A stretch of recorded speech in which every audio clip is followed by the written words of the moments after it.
So many people love this piece.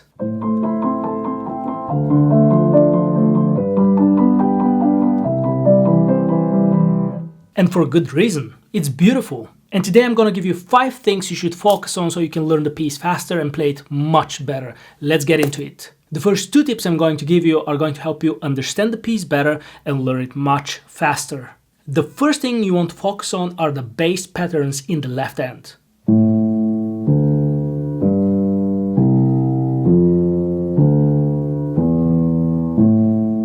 Instead of starting to learn all the notes at once,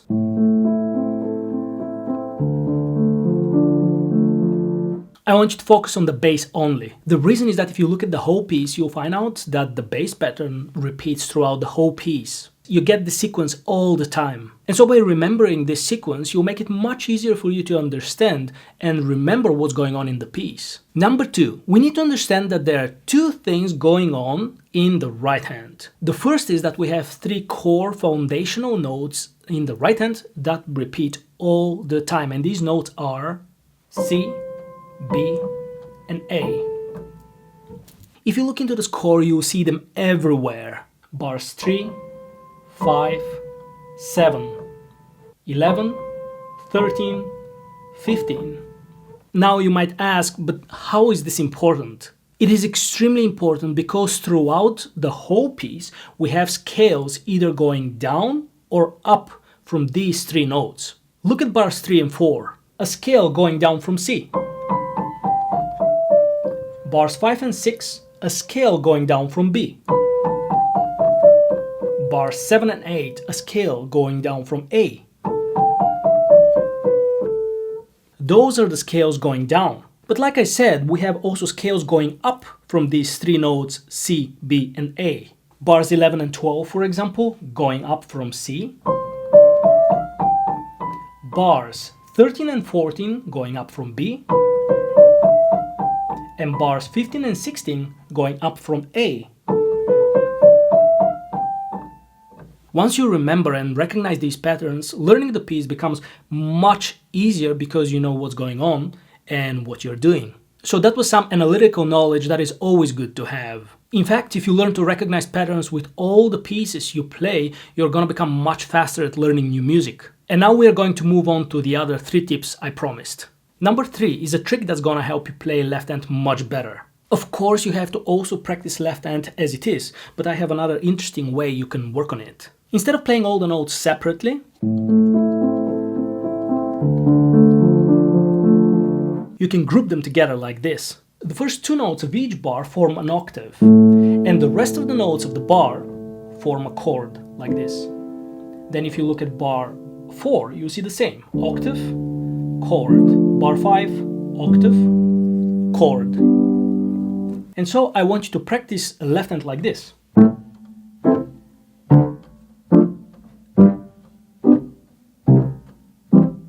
This is going to make you much more confident later on when we play these different combinations of notes. Tip number 4 is a musical one. Let's focus on the right hand. Like we said earlier, we're either going down musically, like if you look at bars 3, 4,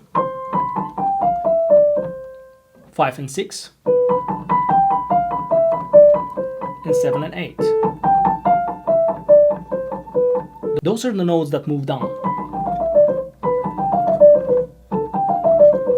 Or we are going up. Examples are bars 11 and 12, 13 and 14, and 15 and 16. Or the scales that we talked about. They go up. Now I want you to do 2 things. Every time you go down, I want you to do a decrescendo, becoming softer, like this. That's softer. Now I want you, in bar 5, when the next sequence starts, I want you to start louder, so you have room to go down again, to make a decrescendo.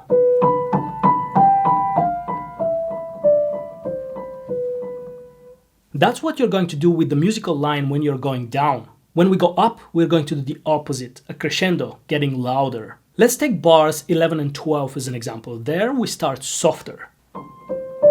And you're getting louder. The same we do with bars 13 and 14. We start not too loud, so we have room to grow.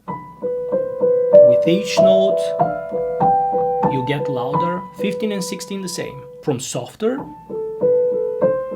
and with each note, you become a little louder. In this way, your playing isn't going to sound dull and boring, but it's going to be musical and very pleasant to listen to. And the last tip for today is going to boost your musical playing to another level. If we look at bars 3 and 4, we have this repetitive C on top. Those are bars 3 and 4.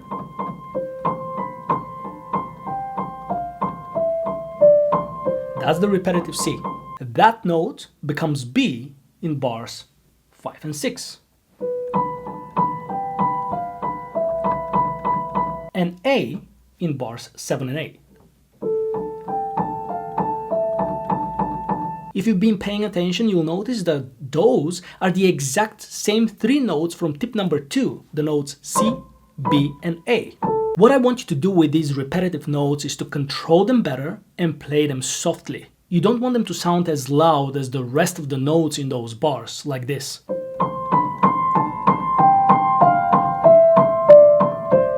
What you want to do is more like this.